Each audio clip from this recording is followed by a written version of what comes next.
Hello class, welcome to chapter 2. In this chapter we're going to talk about corporate governance.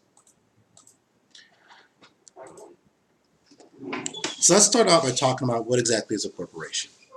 All right. A lot of us are familiar with the idea of a corporation because we see them all the time. We work with them, we're customers, we're employees, and maybe even some of us own a couple of corporations. But have we ever taken time to really think about what is a corporation? Is it an entity? Is it something that's alive? Is it something that can be sued or held to the same ethical or moral standards of individuals? We can get into a lot of philosophical and theoretical conversations about what an organization is. Why is it here? Why was it formed the way it was formed? What are the components and mechanisms of it? But I want to boil it down a little simpler. I like you to think about an organization as simply as a mechanism, which allows people to put money and resources into this mechanism so they can derive some type of financial benefit. Nothing more, nothing less. An organization can be easily and correctly defined as a mechanism established to allow different people to contribute money, expertise, time, labor, all for their mutual benefit. And that primary benefit is financial. Okay, so when we think about organizations, one of the questions that should come to our mind is, how is it ran? Who's in charge? We all are familiar with the concept of a CEO and top management. And those are the people who actually run the day-to-day activities of an organization. But what happens if the CEO and top management are doing things that they shouldn't do? What happens if they're engaged in behaviors that they shouldn't be engaged in? Who do they answer to?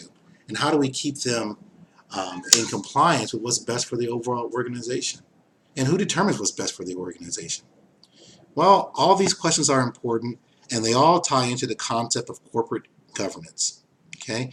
Corporate governance refers to the relationship among the three primary entities that are involved with running and sustaining an organization. Those three groups are top-level management, which I kindly refer to as the CEO and his or her roundtable, i.e. the direct reports that make a lot of the strategic decisions around the organization. The board of directors, which is the group of individuals to whom the CEO and top management report to. So there is a form of accountability. There is someone that they have to answer to. And that is called the board, right? The board of directors. And then you have the third component, which is the stockholders or shareholders. These are individuals who actually own the company. Now, if it's a large publicly traded company, it's going to be shares, and there could be literally thousands of owners, millions of owners, depending on how many people have bought the stock.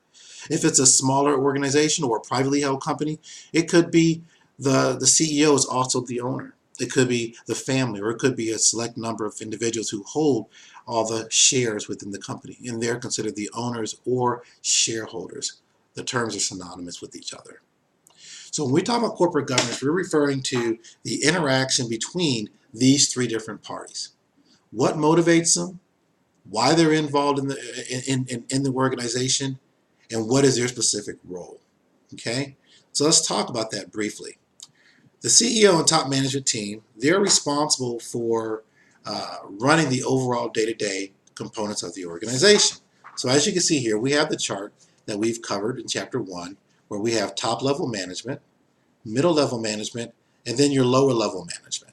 Okay? And as we discussed earlier, this course focuses on top-level management and the decisions and strategies that they must make in order to make an organization successful. The most authoritative, or the person that's in charge, is commonly referred to as the CEO. Now, I refer to it as his or her roundtable, meaning that I'm referring to the other C-level employees. Well, the CMO, Chief Marketing Officer, the CIO, Chief Information Officer, CFO, Chief Financial Officer, okay, Chief Information Officer. You could have the Chief Ethics Officer. So there's a lot of other positions that report directly to the CEO, and they make the large-scale decisions for the entire corporation. So the question I asked earlier was, who do they report to? Who does the CEO answer to? Well, that's going to be the board of directors. The board of directors is a group of individuals. The number can actually vary depending on the company, but the typical size is somewhere between 8 and 12 individuals. And these are the individuals tasked with ensuring that the top level management is doing what's in the best interest for, watch it here, for the shareholders. Now you would think, hey, they want to do what's in the best interest for the customers. Not necessarily. They want to do what's in the best interest for the employees in the organization. Once again, not necessarily. Oftentimes, these things all run hand in hand. So if I'm doing what's best for the customers and employees, then the organization is being successful, the organization is making money, and the CEO and the top management team are happy. We're beating the competition, the board of directors is happy, and guess what? The shareholders or the owners of the company are making money. It's important to realize that what drives the overall mechanism here are those who own the company. They're the owners. And owners own corporations because they want to make money on their investment. So we're going to talk about a publicly traded company. So I buy shares in IBM, or I buy shares in HP, or Procter & Gamble, or some other large publicly traded company. I'm not buying it because I want my money to sit there stagnant. I bought $1,000 worth of share. I'm not expecting to come back a year later or 2 years later and have just $1,000. I could have put that money in my savings account and had much less risk. Okay, so it's important to understand the primary driving force for these shareholders in publicly traded companies is that they're expecting some type of growth on their share. They're expecting some type of dividend payout or appreciation in the value of the share. So if they sold the shares later on, they could sell it at a greater price than what they purchased it at.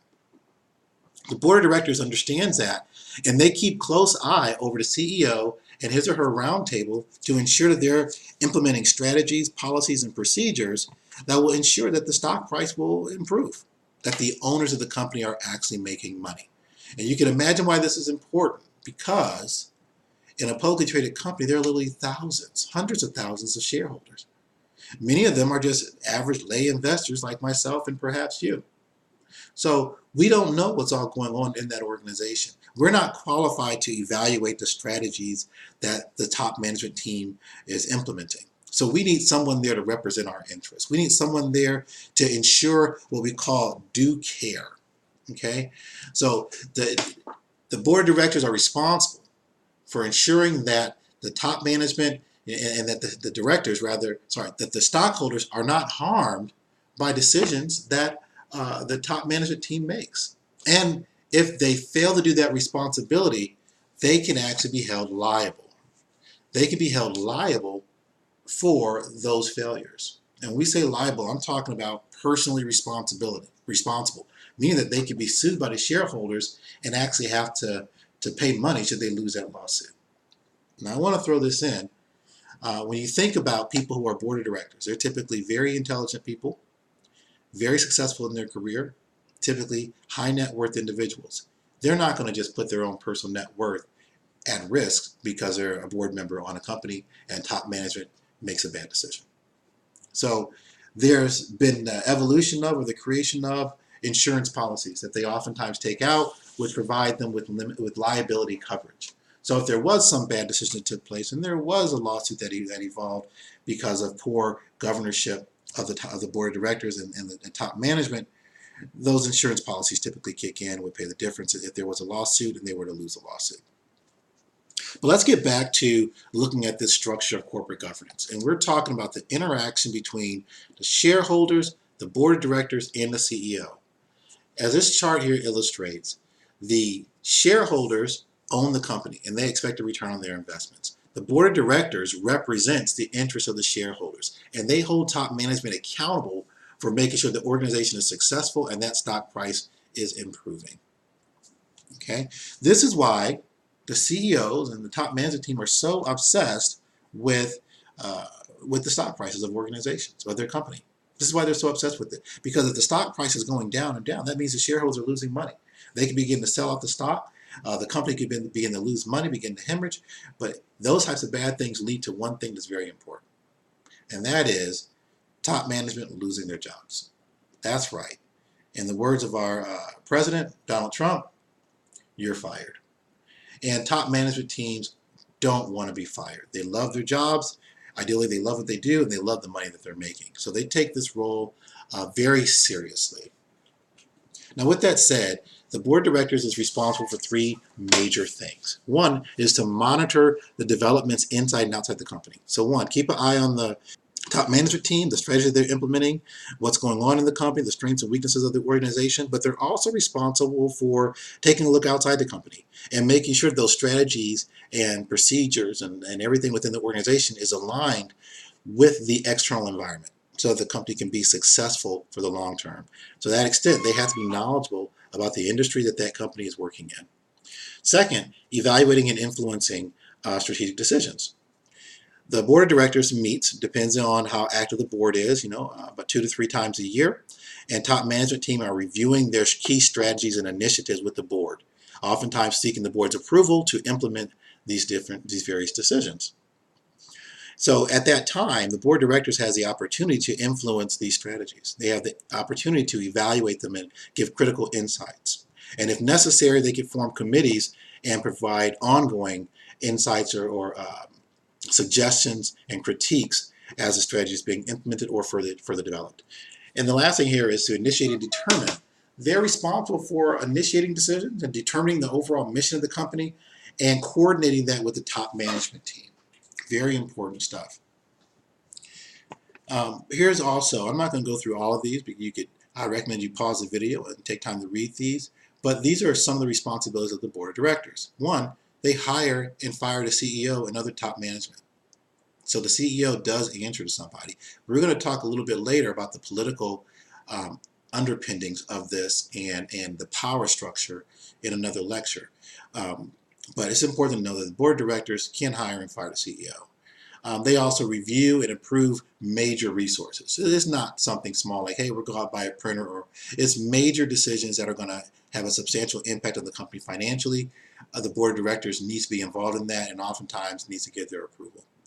And as I said before, they represent the interests of the owners of the company. This slide here talks about basically the activity or how active and involved the board of directors is with top management. Way on the left here, you have what we call phantom boards. These are boards that hardly ever meet, and they have very little involvement with the organization. They're really just kind of there because you need to put a board of directors together when you form a company. On the opposite end, we have what's called a catalyst. This is a board that takes significant action. They take a leading role in the organization. They meet frequently. They're constantly giving advice and feedback to top management, modifying strategies, helping the company grow and to be successful. And then you have everything in between. Take some time, pause this video, and be sure to read through all of these as there are exam questions that relate to this particular information. That wraps it up for this lecture. I hope you've learned something. Don't forget to study, and we'll see you later.